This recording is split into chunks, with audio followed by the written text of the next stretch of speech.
At 46, billionaire Ethan Blackwood had built an empire by making impossible decisions without hesitation. But nothing in the boardroom had prepared him for the moment his SUV's headlights cut through a raging blizzard and revealed two small children clinging to each other in the snow. His driver tightened both hands around the steering wheel. "If we stop now, sir, we may never make it out ourselves." Ethan stared through the windshield as snow swallowed the tiny figures again. Walking away meant survival. Turning back could cost every life inside the vehicle. He made a choice that night, a choice the world would never hear about. Only much later would he discover that saving those children was not the greatest thing he had done. It was the reason he finally uncovered the truth his own father had carried to the grave. 12 hours earlier, Ethan had been standing beneath crystal chandeliers overlooking Manhattan, shaking hands after finalizing the largest acquisition of his career. Cameras flashed, reporters praised another flawless victory. Investors celebrated another company absorbed into the Blackwood portfolio. Ethan answered every question with calm confidence before slipping away the moment the interviews ended. Success had become routine. Praise meant little. His assistant hurried beside him as they crossed the private terminal. "The Weather Service just issued another warning over the Rockies," she said. "We can postpone until tomorrow." Ethan barely looked up from the documents in his hand. "Tomorrow costs time. The pilots recommend waiting. Then they'll find another route." She knew better than to argue. Ethan's life operated by schedules, numbers, and decisions measured in profit rather than emotion. He boarded his private jet without another word. As the aircraft climbed into clear skies, the city disappeared beneath clouds. Ethan opened his laptop and reviewed financial reports. Every page represented another business rescued, expanded, or transformed into profit. Yet when the cabin lights dimmed for the evening flight, he found himself staring at his own reflection in the dark window instead of the spreadsheets. His father had once said that wealth was only useful if someone else's burden became lighter because of it. Ethan had dismissed those words years ago. Charles Blackwood had died before explaining many things, leaving behind a fortune but also unanswered questions Ethan had chosen to ignore. Work was simpler than memories. Nearly 3 hours later, the captain's voice interrupted the silence. "Mr. Blackwood, we're encountering a rapidly developing storm system. Air traffic control recommends an emergency landing at a regional airport." Ethan closed his laptop. "Do it." The landing was rough. Snow already covered the runway. Wind rocked the aircraft until it finally stopped beside a nearly deserted terminal. Local authorities advised everyone to remain indoors until morning, but Ethan refused to cancel his meeting scheduled across the mountains. Within 30 minutes, a heavily equipped SUV arrived with an experienced local driver named Grant. "Road conditions are getting worse," Grant warned while loading luggage. "If the passes close, we'll be stranded." Ethan climbed into the back seat. "Let's go." At first, the highway remained visible beneath fresh snow. Pines stood motionless under thick white blankets. The farther they climbed into the mountains, the stronger the wind became. Visibility shrank from hundreds of yards to barely 30 feet. Grant leaned closer to the windshield. "I've driven these roads for 20 years, he muttered. "I've never seen it move in this fast." The SUV crawled forward. Snow hammered against the glass. Every curve disappeared before the headlights reached it.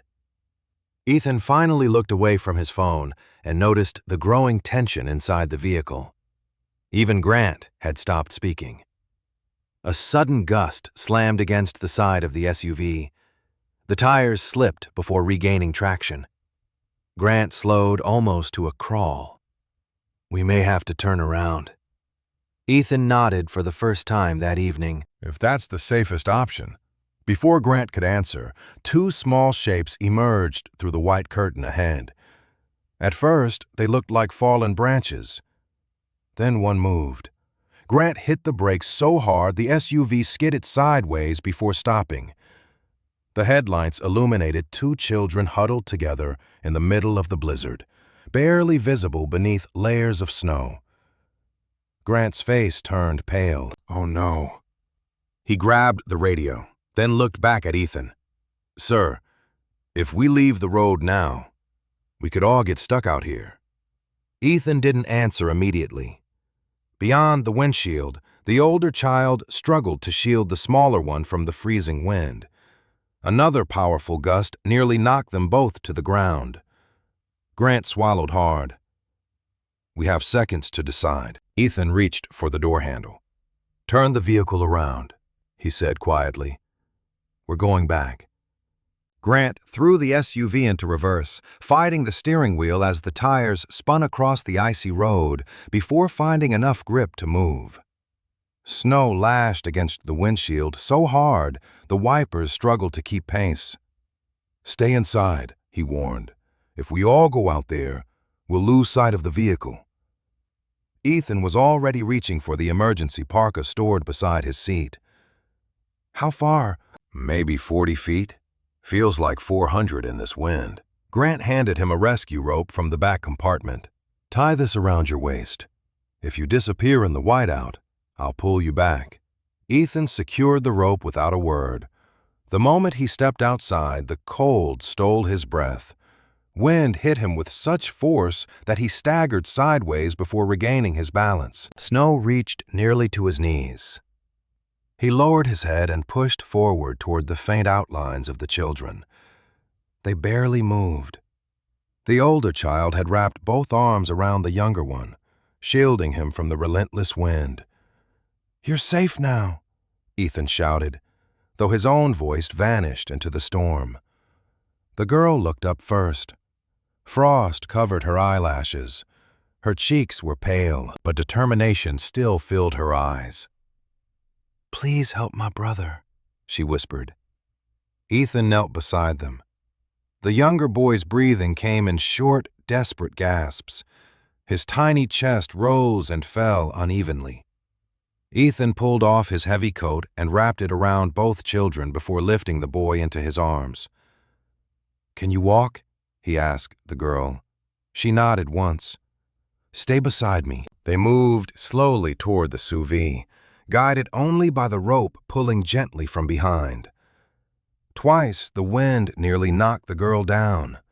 Each time Ethan reached back with his free hand until she steadied herself again.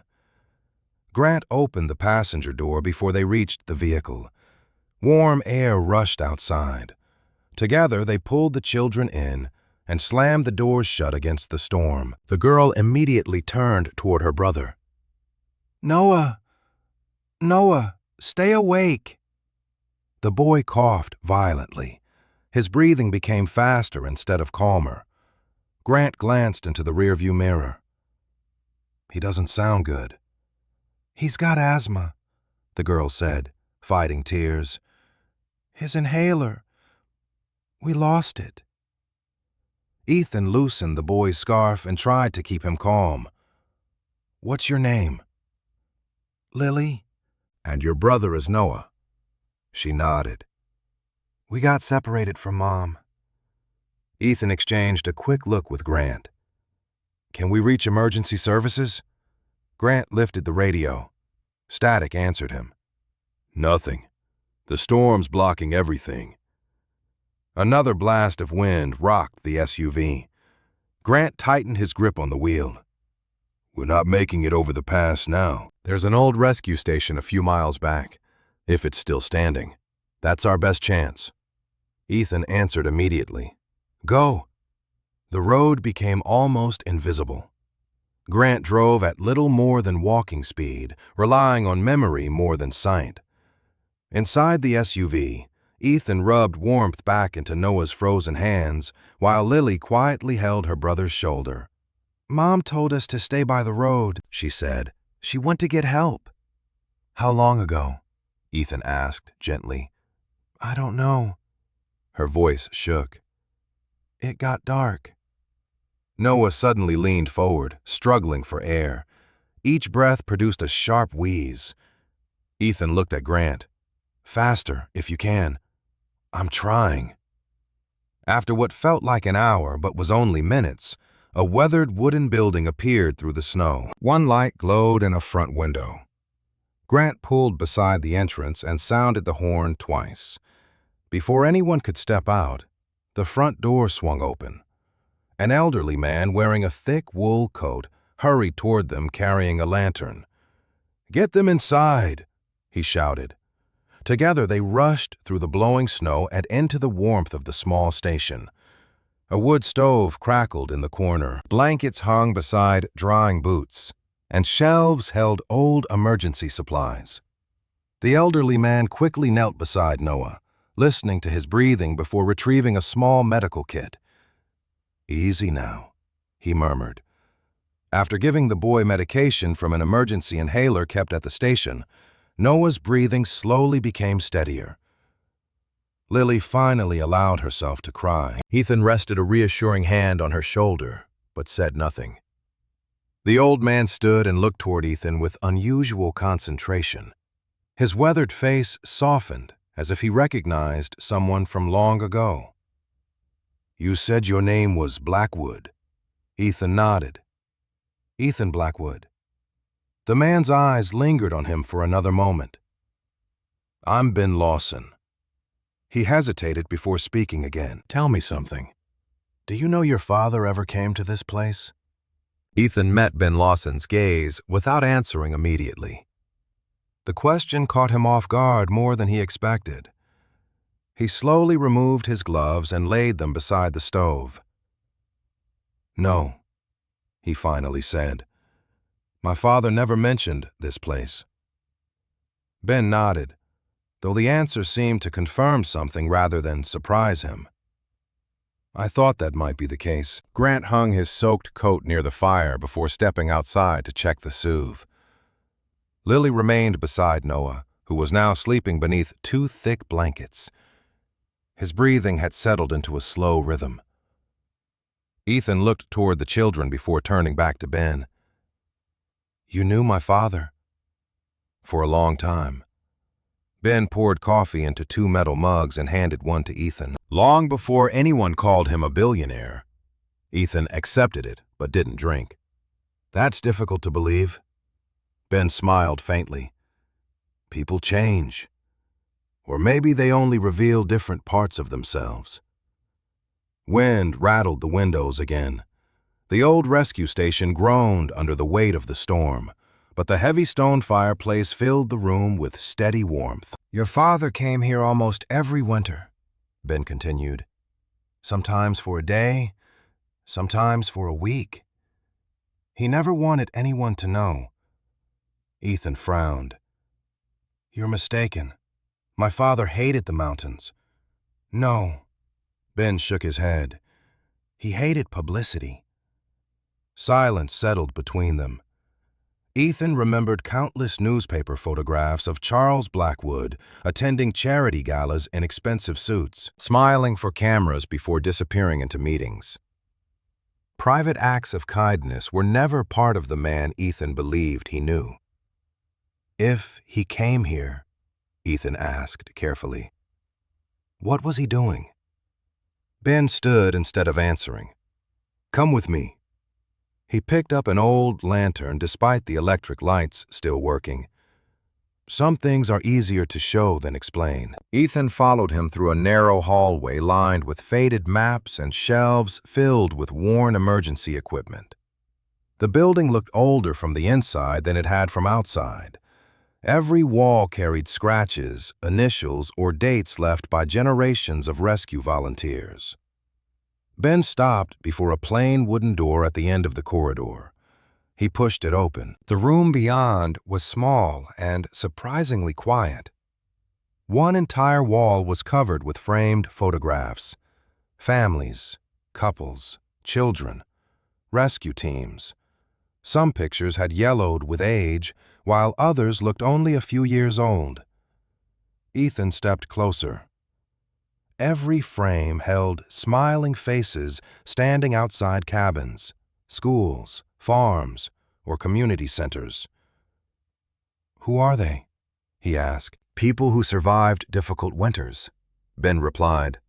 "Some lost homes, some lost everything except each other." Ethan noticed handwritten notes beneath many of the frames. "Thank you. We made it through. We'll never forget." None of them mentioned money. None of them mentioned Charles Blackwood. Ben walked farther along the wall before stopping beside one particular photograph. "Here." Ethan followed his gaze. The picture showed 6 people standing in front of this very rescue station nearly 20 years earlier. Ben looked younger. Beside him stood several volunteers bundled in heavy coats. And there, unmistakably, was Charles Blackwood. Not wearing an expensive overcoat, not standing in front of reporters, just another volunteer holding a snow shovel across one shoulder. Ethan stared without speaking. "Impossible," he murmured. Ben carefully removed the frame from its hook and handed it to him. "Take a closer look." Ethan examined his father's face. There was something unfamiliar about it. Charles was smiling naturally, not for a camera, but at someone standing outside the frame. Ethan could not remember seeing that expression during his own childhood. "He never told me about this." He wouldn't have. Ben folded his arms. He believed some things only mattered if nobody applauded. Ethan slowly turned the photograph over. His fingers stopped. Written across the back in neat black ink were 3 simple words: "Keep the promise." Ethan looked up sharply. "What promise?" Ben's expression became thoughtful. "That's exactly the question your father hoped someone would ask one day." Ben did not answer Ethan's question in the photograph room. He only looked toward the rattling window, where the storm still pressed against the glass, as if trying to keep them inside. "Not here," he said at last. Ethan's patience tightened. "You just told me my father left a message about a promise. If you know what it means, tell me." Ben returned the old photograph to its frame with careful hands. "I know where he kept things. I don't know everything he meant by them." Behind them, Noah slept on beneath the blankets while Lily sat beside him, watching Ethan with wary curiosity. Her eyes reminded him that the night had not ended simply because the children were warm. Their mother was still somewhere beyond the walls, and the mountain had not given her back. Grant came in from the front room, snow clinging to his sleeves. "Radio is still mostly static. Road crews won't reach us before morning." Ethan looked from Grant to Ben. "Then we wait." But waiting lasted less than an hour. The wind eased just enough for Ben to step outside and study the tree line behind the station. When he came back in, he carried an old ring of keys and a lantern. "There's a cabin less than half a mile from here," he said. "Charles used it when he came through." Ethan stood. "My father owned a cabin here." "Not officially." Ben slipped the keys into his coat. "He preferred things that way." Grant immediately objected. "Half a mile in this storm is dangerous." "The path follows the ridge fence," Ben said. "I've walked it in worse." Ethan glanced toward Lily and Noah. Leaving them felt wrong, but staying with unanswered questions felt impossible. Grant agreed to remain with the children and keep trying the radio. Lily caught Ethan's sleeve as he reached for his coat. "Are you going to find my mom?" The question struck him harder than accusation would have. "We're going to find out what we can," he said carefully. It was not enough, but Lily let go. Outside, the cold wrapped around Ethan like a punishment. Ben led with the lantern, though the beam barely cut through the blowing snow. They followed a sagging fence line past buried stones and black pine trunks. More than once Ethan slipped, catching himself on icy branches. Ben, despite his age, moved with the steady memory of a man who had walked the path in every season. At last, a dark shape appeared among the trees. The cabin was small, almost swallowed by snow, with boarded windows and a steep roof heavy with ice. Ben forced the frozen lock open after several tries. Inside, the air smelled of cedar, dust, and long absence. Ethan swept his flashlight across a narrow bed, a cold stove, a wooden desk, and shelves filled with old tins. Nothing suggested Charles Blackwood except the impossible fact that Ben had led him there. "He stayed here?" Ethan asked, "when he didn't want the town to know." Ben moved to the fireplace and knelt. "Help me." Together they shifted a stack of split firewood. Beneath it was an iron handle set into the floorboards. Ethan pulled. The boards resisted, then lifted with a groan, revealing a square opening and a short ladder descending into darkness. A draft rose from below, cold and dry. Ethan stared down. "He built a cellar." "He had it repaired," Ben said, "after the first winter." Ethan climbed down first. The cellar was low but wider than expected, reinforced with stone walls and wooden beams. Metal boxes lined one side. A small table stood under a hanging lamp that no longer worked. Ethan opened the nearest box and found files wrapped in oilcloth. Receipts, letters, old photographs, names he did not recognize. Some pages had been carefully organized, others shoved back in haste. In the second box, he found a leather journal bearing his father's initials. The first entries were ordinary weather notes, supply lists, road conditions. Then the tone changed. Ethan turned pages more quickly, searching for the word promise. But several sheets had been torn out cleanly near the middle. Someone removed pages. Ben leaned closer, troubled. Charles wouldn't have done that. Ethan opened another folder. Dust marked the papers, but the lock on the box showed fresh scratches. Near the wall, a muddy boot print had dried into the floorboards beneath a thin layer of frost. Someone had been there after the cabin was abandoned. He felt a flicker of unease, not fear exactly, but the sharp awareness that his father's silence had drawn others into it. In the desk drawer, beneath a rusted compass, Ethan found a folded map of the mountain road. Several places were circled in black ink: the rescue station, the cabin, the lower valley, and one bend near the northern pass. His chest tightened. He knew that bend. It was where the SUV headlights had found Lily and Noah clinging together in the blizzard. Ben looked over his shoulder and went still. On the map, beside that marked stretch of road, Charles had written one sentence in faded ink. This is where it began. By morning, the worst of the storm had passed, leaving the mountain road buried beneath a hard, white silence. Ethan stood near the window of Ben Lawson's rescue station, watching Grant speak with a search crew that had finally reached them by snowmobile. Lily sat at the table beside Noah, both wrapped in donated sweaters, their faces pale from exhaustion, but no longer touched by fear. Every few seconds, Lily looked toward the door, waiting for news about her mother. Ethan noticed the way she tried to appear brave for Noah, the same way she had shielded him in the road.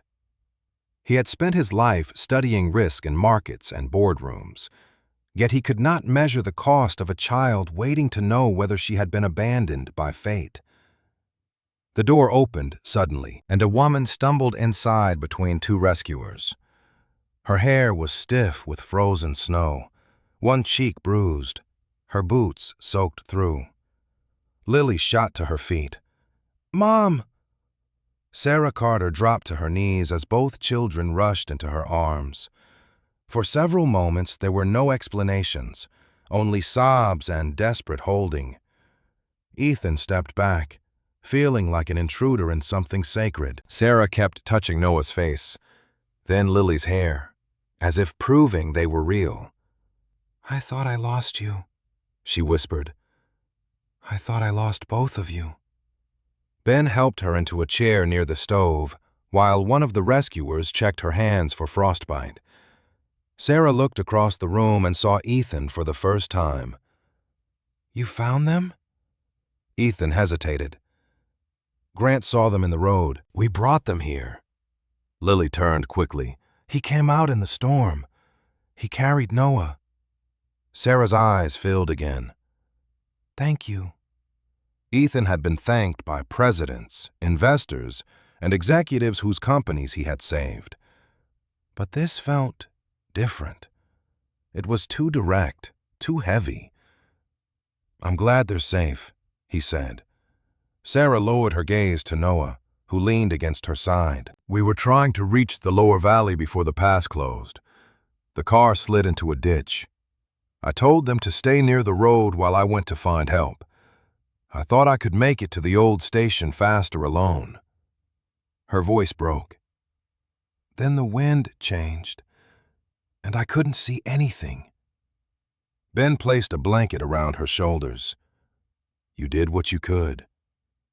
She nodded faintly, then noticed the photograph lying on the table near Ethan's hand.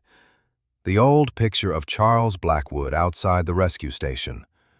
Her expression shifted with quiet recognition. "That man," she said. Ethan looked down. "You know him?" "Not his name." Sarah wiped her eyes. "But I know his face from an old picture my husband kept." Ethan's attention sharpened. "Your husband?" "Daniel Carter. He died 3 years ago." She looked toward Lily and Noah, then lowered her voice. "When Daniel was young, his family had nothing. After his father got hurt, someone started helping them. Winter fuel, school fees, medical bills. Later, when Daniel and I had children, help came again whenever things got hard." Ethan felt the room narrow around her words. "From who?" Sarah shook her head. "We never knew. No return address that meant anything. Sometimes there was only a cashier's check. Sometimes a note saying, 'For the children.' Daniel tried to find out once, but whoever sent it didn't want thanks." Ben stood very still beside the stove. Ethan noticed. "You knew about this." Ben did not deny it. "I knew pieces," Sarah continued, unaware of the weight settling over Ethan. "The last payment came the winter before Mr. Carter passed. After that, nothing. I assumed the person had died or forgotten us." Ethan looked at the photograph again. Charles Blackwood smiled from another life. He remembered his father's polished office, the locked drawers, the silence after every question about the past. "My father may have been the one helping you," Ethan said quietly. Sarah's face changed. "Your father, Charles Blackwood." The name meant nothing to her at first. Then Ben closed his eyes as if an old door had opened. "Charles never gave his full name here," Ben said.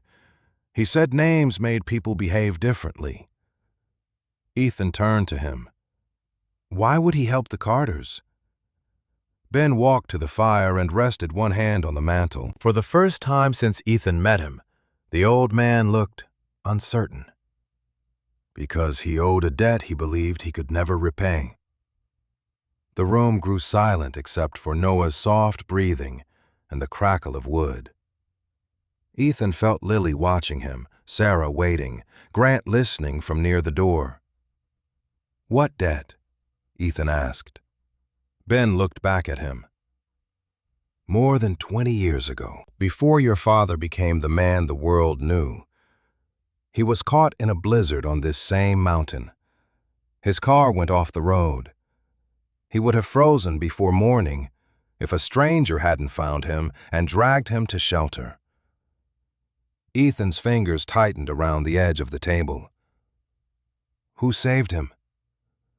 Ben's voice dropped. A man from the Carter family. Ethan did not move for several seconds after Ben spoke. A man from the Carter family. The words seemed too simple for the weight they carried. Across the room, Sarah held Noah closer, as if the past had reached out and touched her children through the storm.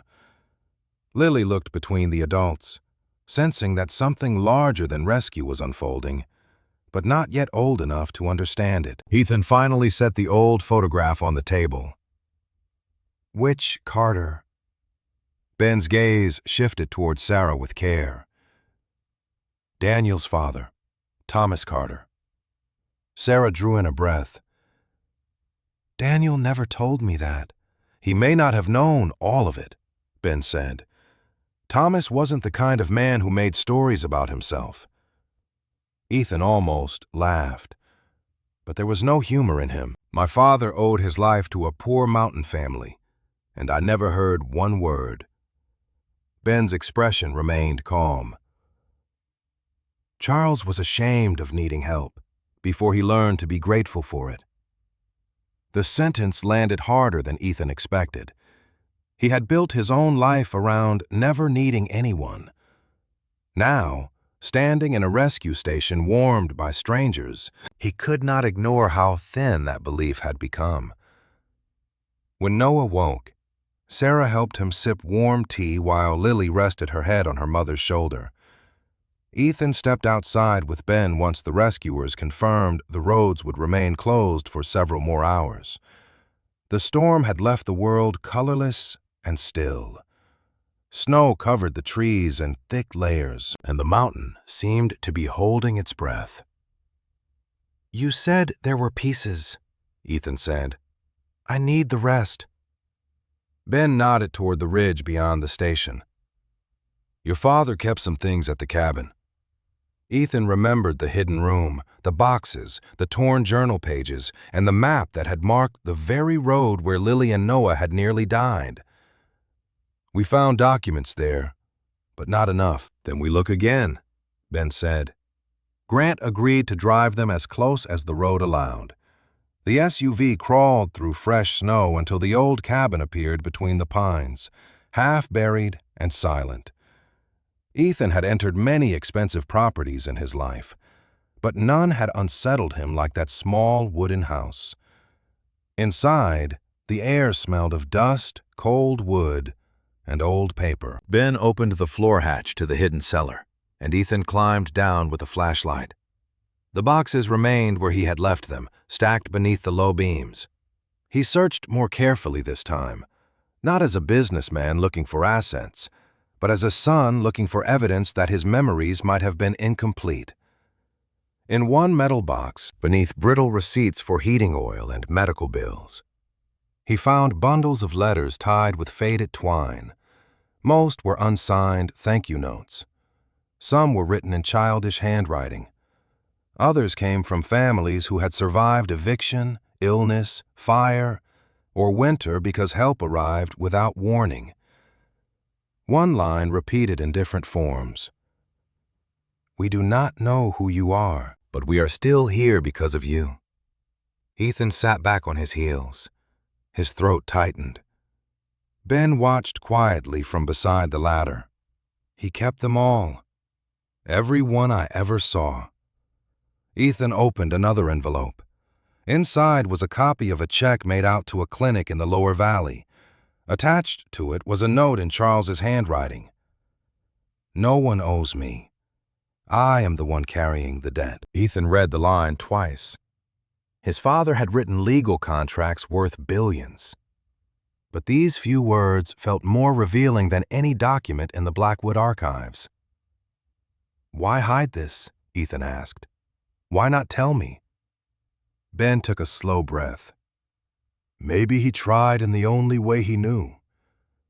Maybe you were both too proud to hear each other. The truth stung because Ethan could not dismiss it. He remembered phone calls ignored, invitations refused, arguments ended with silence. He had believed his father cared only about control. Perhaps Charles had believed his son cared only about winning. In the lowest drawer of a small wooden desk, Ethan found a narrow folder sealed with wax that had cracked from age. Inside were more records, but one envelope rested apart from the others. It was addressed in Charles Blackwood's handwriting, not to a family, not to a bank, not to Ben, to my son, Ethan. His hand froze over it. For the first time in years, he was afraid of what his father might say. Ben stepped closer but did not touch the envelope. That one was never opened. Ethan stared at his own name until the letters blurred. Outside, wind moved softly against the cabin walls. He lifted the envelope, feeling its fragile weight in his palm, and understood that whatever waited inside had been left for him alone. Ethan carried the sealed envelope upstairs instead of opening it in the cellar. He did not know why that mattered, only that reading his father's last words beneath a low ceiling among boxes and dust felt wrong. The cabin's main room was cold, but pale afternoon light pushed through the frosted window and fell across the small table where Charles Blackwood had once written checks no one could trace and kept letters no one had been meant to see. Ben waited near the stove, giving Ethan the silence he needed. Grant remained outside, clearing snow from the porch, the scrape of his shovel faint beyond the walls. Ethan sat slowly. The envelope lay in front of him, his name written in the firm hand he remembered from birthday cards that had always arrived on time, but never said enough. For years, Ethan had told himself that his father had left him only companies, lawyers, and expectations. Now the paper in his hands felt heavier than any inheritance. He broke the old seal carefully. Inside was a folded letter and a small brass key taped to the final page. Ethan looked at the key first, then forced himself to unfold the letter. "My son," it began, "if you are reading this, then either I finally found the courage to give it to you, or someone kinder than I deserved has placed it in your hands." Ethan stopped. His jaw tightened, but he kept reading. "I have made many mistakes in business, though the world rarely calls profitable mistakes by their proper name. My worst mistakes were not made in boardrooms. They were made at home, in silences I allowed to grow too large between us."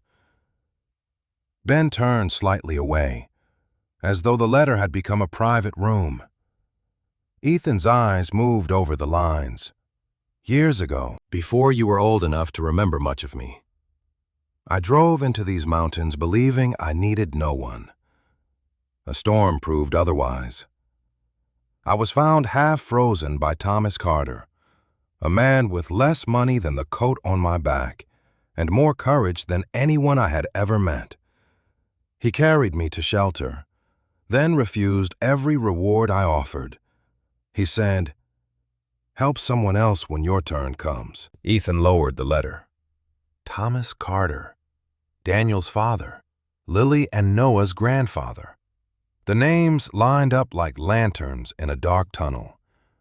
He saw the children in the road again, Lily's frozen lashes, Noah's failing breath, his own hand on the door handle before reason could stop him. Ben spoke softly. "You don't have to finish it all at once." Ethan shook his head and read on. "I tried to repay Thomas directly. He would not let me. So I began helping quietly. First his family, then others who stood one storm away from losing everything. I told myself it was a debt. Over time, I understood it was a promise. No one owes me. I am the one carrying the debt." Ethan pressed his fingers against the page. He had read that sentence among the receipts, but here it no longer looked like a note. It looked like a confession. I do not know what kind of man you will become, Ethan. I pushed you too hard toward strength because I feared the world would punish softness. That was my failure. Real strength is not the ability to stand above others. It is the willingness to kneel in the snow when someone cannot stand at all. The words blurred. Ethan blinked hard, angry at his own weakness, then angrier that he still called it weakness. His father had never spoken this way to him, or perhaps he had tried, and Ethan had been too busy proving he did not need the lesson. The cabin creaked under the wind. Somewhere outside, snow slid from a branch and struck the roof with a dull thud. Ethan read the last paragraph. If you find this after I am gone, do not protect my name. Protect the work. There is a fund hidden behind legal walls because prideful men are better at defending money than admitting love. The key will lead you to the records Ben can help you understand. Use them only if your heart tells you the promise is still worth keeping. If it does not, then let this be buried with me. But if one day you meet someone in the storm and choose not to pass them by, perhaps you will understand me at last. Ethan did not realize he was crying until a tear struck the page. He turned his face away, but there was no hiding it from Ben. The old man did not comfort him with words. He simply placed another log on the fire and let the room warm around him. Ethan folded the letter with trembling care. For the first time since Charles Blackwood's funeral, he did not feel cheated by his father's silence. He felt invited into it. The brass key rested against his palm, small and cold. Attached to it was a faded tag with 3 words written in Charles's hand: Winter Mercy Fund. Ethan returned to the rescue station with the brass key in his coat pocket and his father's letter folded inside the inner lining, close enough that he felt its edge whenever he moved. Sarah and the children were still resting near the stove. Noah's color had improved, and Lily was carefully drawing small houses in the fog on the window with one finger. When she saw Ethan, she looked first at his face, then at the old key in his hand.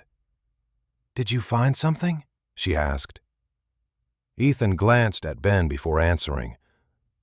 "Something my father left behind." Lily accepted this with the solemn seriousness of a child who had already seen too much weather for one lifetime. Sarah touched her daughter's shoulder. "Don't trouble him, sweetheart." "It's all right," Ethan said. He sat across from them, unsure why he felt the need to explain. "My father helped people here a long time ago. I didn't know." Sarah studied him with quiet sympathy rather than surprise. Sometimes the people closest to us keep the heaviest parts hidden. Ethan looked down at the key. He hid them very well. Ben brought over a worn ledger he had taken from a locked supply cabinet behind the radio room. "This was the only record Charles ever trusted me with.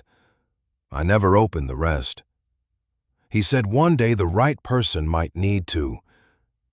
The ledger's cover had cracked with age. Inside were dates, initials, and short notes. Never full names. Coal delivery, furnace repair, school transport, widow, North Ridge, child medicine, emergency roof. Ethan turned each page slowly. The amounts were modest compared with the numbers he handled every day. Yet every entry seemed to represent a life pulled back from the edge. "Why initials?" he asked. "So nobody could be embarrassed," Ben said. Charles believed help should leave dignity intact. That sentence stayed with Ethan as the road crews cleared enough snow for travel into the lower valley. He asked Grant to drive, and Ben came along with the ledger. while Sarah agreed to remain at the station with Lily and Noah until the roads were safer. Before Ethan left, Noah lifted his head from the blanket. "Are you coming back?" Ethan paused by the door. He was used to people asking when he would invest, sign, approve, or acquire, not whether he would return. "Yes," he said, "I am."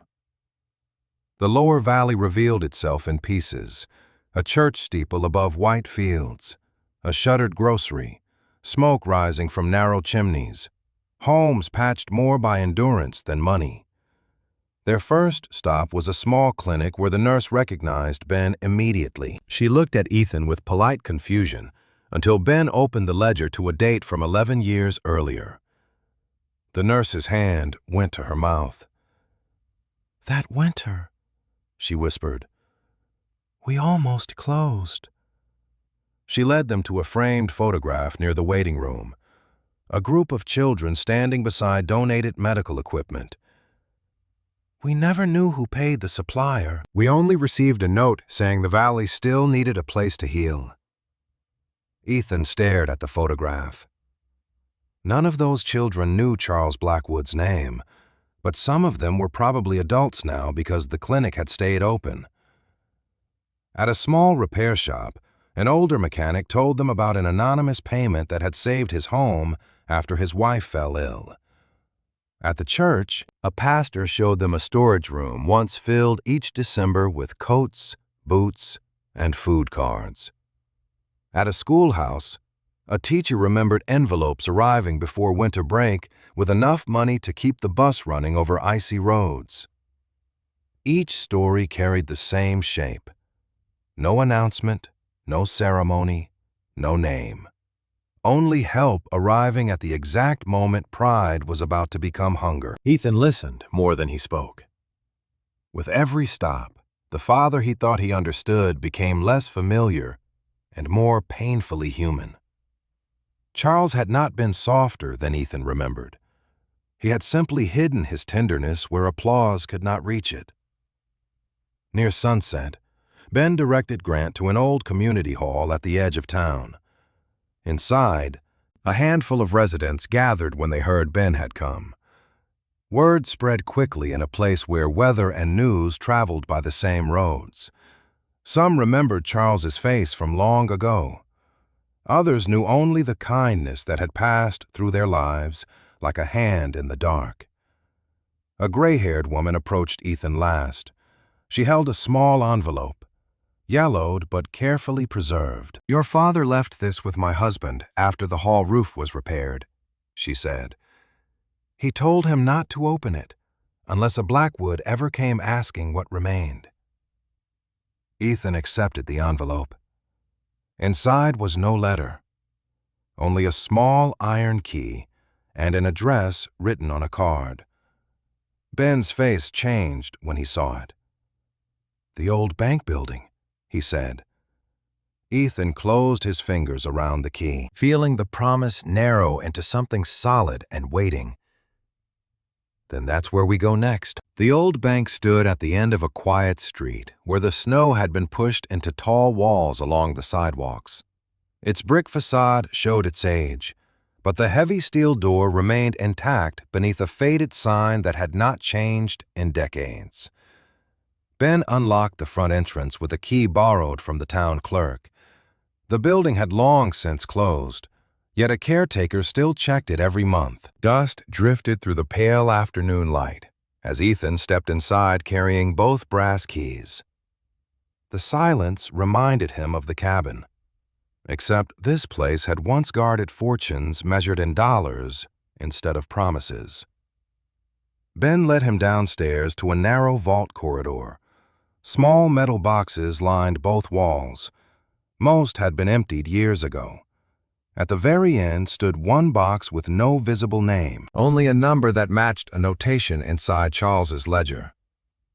Ethan inserted the first brass key. It turned halfway before stopping. Ben nodded toward the iron key the elderly woman had given him. "Now the second." Ethan slid it into a smaller hidden lock beneath the handle. The mechanism clicked softly. Together they pulled open the heavy drawer. Ethan expected legal documents, stock certificates, or deeds hidden for tax purposes. Instead, he found a single wooden case wrapped in brown paper. He carried it to a nearby table and carefully untied the string.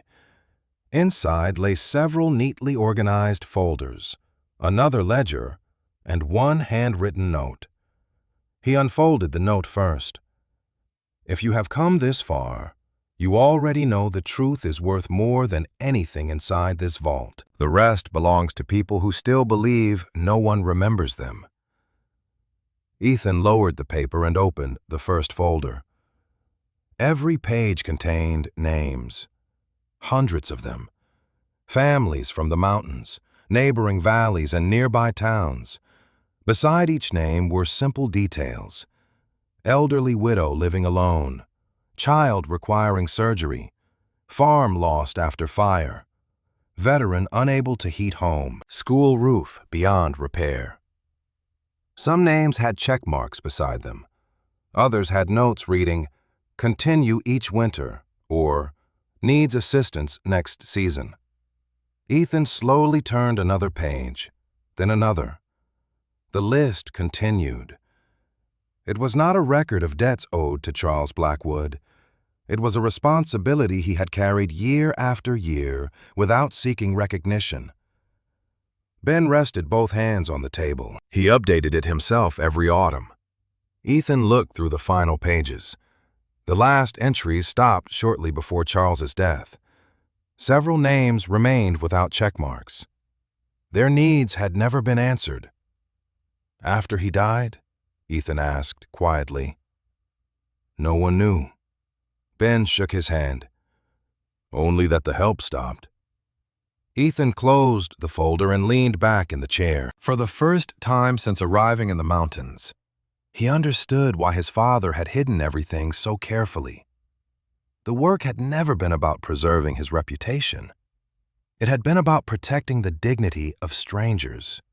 If anyone discovered the source, many would have refused the help out of pride. Sarah's words returned to him. Sometimes the people closest to us keep the heaviest parts hidden. Grant stood quietly near the vault entrance, giving Ethan space. Ben opened the second folder. Receipts confirmed that the Winter Mercy Fund had been financed entirely through Charles's personal accounts, separate from every public foundation carrying the Blackwood name. No speeches, no plaques, no photographs. Only quiet acts repeated over decades. Ethan realized that every business award displayed in his office suddenly seemed insignificant beside these ordinary pages. He picked up the final ledger. The handwriting had grown weaker during the last entries, but one sentence remained clear. The promise is never finished. It simply waits for the next willing hands. Ethan closed the book. His reflection stared back from the polished wood of the table. He thought about the road buried beneath the blizzard, Lily shielding Noah with her own body, Sarah believing she had lost her children, Thomas Carter carrying a freezing stranger through the snow more than 20 years earlier, and Charles spending the rest of his life trying to honor one simple act of kindness. Every event had led to this room. Ben broke the silence gently. "You know what these records mean?" Ethan nodded. "Yes. The fund can remain closed. No one will blame you. You've already done more than anyone expected." Ethan looked again at the unfinished list of families. Some names had addresses only a few miles from where they stood. Others lived in neighboring counties. All of them had once mattered enough for Charles to write them down by hand. Ethan imagined placing the ledgers back into the box, locking the vault, returning to New York, and letting lawyers archive the documents forever. No headlines would question him. No shareholders would object. His life could continue exactly as it had before the storm. Then he imagined Lily asking if he was coming back. He had promised that he would. He looked toward Ben with calm certainty. "I'm not closing it." Ben smiled, not with surprise, but with quiet relief. Ethan gathered the folders carefully into the wooden case. The promise shouldn't end because one man died. It only stopped because no one knew it existed. He placed his father's note on top of the ledgers before closing the lid. The choice before him was no longer about money. It was about whether he would return to the life he had built around success, or step into the one his father had quietly prepared for him. Ethan lifted the case from the table and carried it out of the vault. By the time Ethan returned to the rescue station, evening had settled over the mountains in a deep blue hush. The storm was gone, but its traces remained everywhere. Snowbanks higher than fences, broken branches buried along the road, tire tracks cut through white silence like proof that people had fought their way back to one another. Inside the station, Sarah was packing the few supplies the rescuers had given her, while Lily helped Noah button his coat. When Noah saw Ethan carrying the wooden case, he smiled weakly. "You came back." Ethan looked at the boy, then at Lily, whose brave expression had finally softened into the tiredness of a child allowed to be safe. "I said I would." Sarah stood slowly. "Did you find what you needed?" Ethan set the case on the table near the stove. Ben stood beside him, quiet but watchful. "I found what my father was trying to protect." He opened the case just enough for Sarah to see the ledgers and folders inside. For years, he kept a fund that helped families through winter. Your family was one of them. Sarah's eyes filled, but she did not speak. Ethan continued, his voice steadier than he felt. "After he died, no one knew how to continue it. That changes now." Ben lowered his head, and for a moment, the old station seemed to hold the weight of Charles Blackwood's silence and release it into the firelight. In the weeks that followed, Ethan did not return to New York as quickly as his board expected. Meetings were delayed. Calls were shortened. Lawyers arrived in the valley carrying documents that did not involve acquisitions or mergers, but repairs, supplies, emergency grants, and a new legal structure for the Winter Mercy Fund. Ethan used his own money, not corporate donations, and he refused press coverage. When one advisor warned that anonymity wasted public value, Ethan answered with words that sounded more like his father than himself. "Dignity is the value." The old rescue station became the first project. Its roof was reinforced, the radio system replaced, the medical cabinet stocked, the sleeping rooms repaired, and a new generator installed behind the building. Local volunteers came with tools, coffee, and stories. Sarah, who knew what it meant to be lost in a storm, agreed to help manage the station with Ben. She organized supplies, checked emergency lists, and made sure every blanket was clean before the next snowfall. Lily labeled shelves in careful handwriting. Noah drew a crooked sign that said, "Warm inside," and taped it beside the door until Ethan had it carved properly into wood. The change in Ethan came more quietly. He still wore expensive coats and answered calls from distant cities, but he no longer seemed absent while standing in front of people. He listened. He remembered names. He learned which roads froze first, which families needed wood before Christmas, which elderly residents refused help unless it arrived as extra supplies, rather than charity. Each act taught him what Charles had understood. Help given with care could enter a life without taking pride from it. On the first clear morning after the rebuilt station opened, Ethan stood outside with Ben as children from the valley ran through the snow, their laughter rising into the cold air. Sarah was inside making soup. Lily was showing Noah how to pack emergency kits. A brass plaque near the entrance carried no billionaire's name. It simply read, "Keep the promise." Ben looked at it for a long time. He would have liked that. Ethan nodded. I wish I had known him this way. Maybe you do now, Ben said.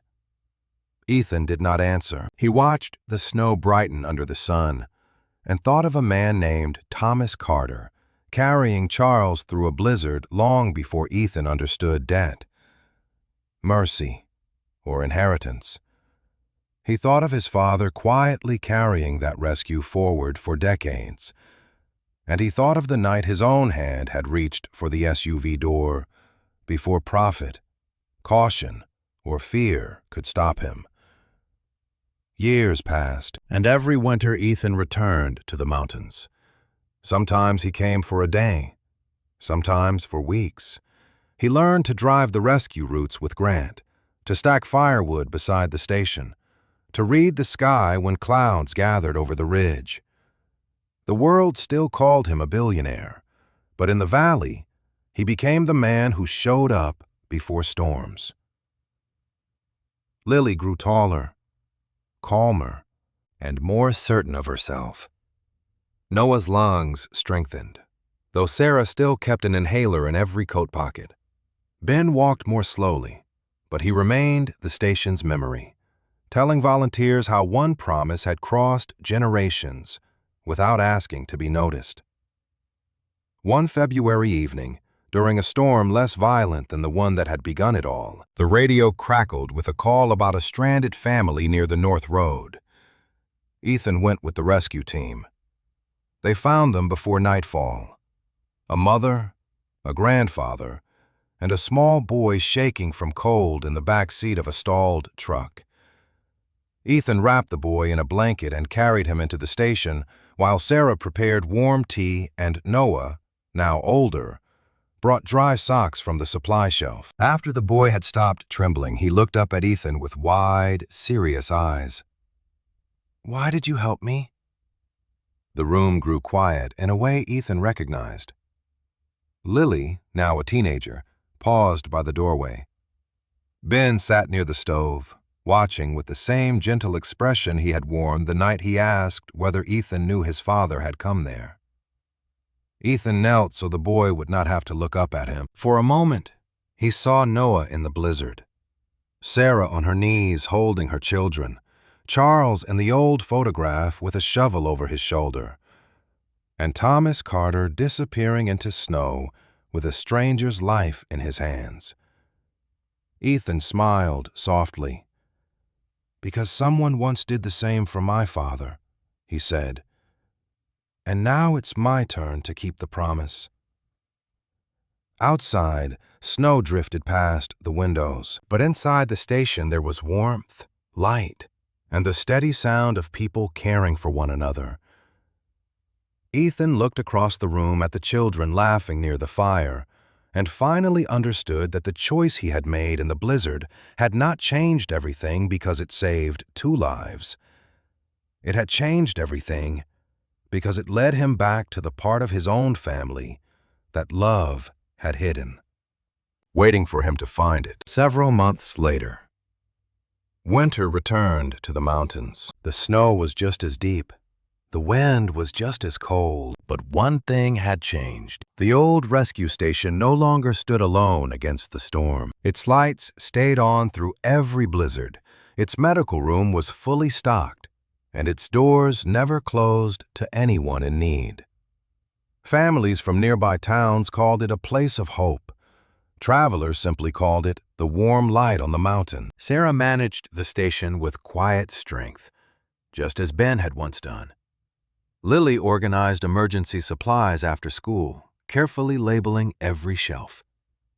Noah, now healthier and stronger, insisted on greeting every child who arrived frightened from the cold. Ethan returned whenever winter came. Sometimes he stayed for only a weekend, sometimes for weeks. No reporters followed him. No cameras announced his arrival. The people who knew simply nodded as another truck pulled into the parking lot, carrying blankets, medicine, and a man who had finally discovered that the greatest investment he would ever make could never appear on a balance sheet. One snowy evening, the rescue radio crackled with another emergency. A family had become stranded on a mountain road. Without hesitation, Ethan climbed into the rescue vehicle beside Grant. An hour later, they returned with a frightened little boy wrapped in a thick blanket. As Sarah prepared hot soup and Noah searched for dry gloves, the boy looked up at Ethan with curious eyes. "Mr. Ethan smiled. "Yes?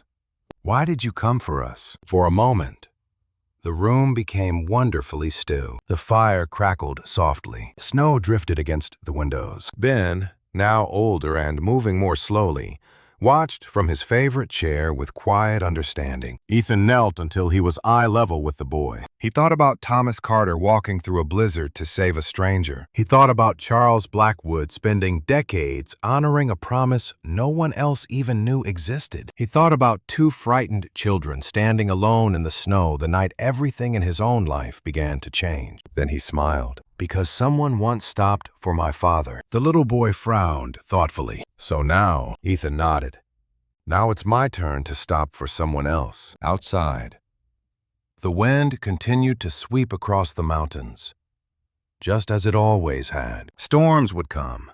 Roads would disappear beneath snow. People would still find themselves lost, but there would always be a light waiting for them. As Ethan looked through the station window, he realized that the greatest inheritance his father had left him had never been wealth, power, or success. It had been a promise, and unlike money, a promise only grows more valuable when it is passed from one person to the next. For the first time in many years, Ethan no longer felt like a man who had inherited an empire. He felt like a son who had finally come home. The snow kept falling, the lights stayed on, and the promise lived on.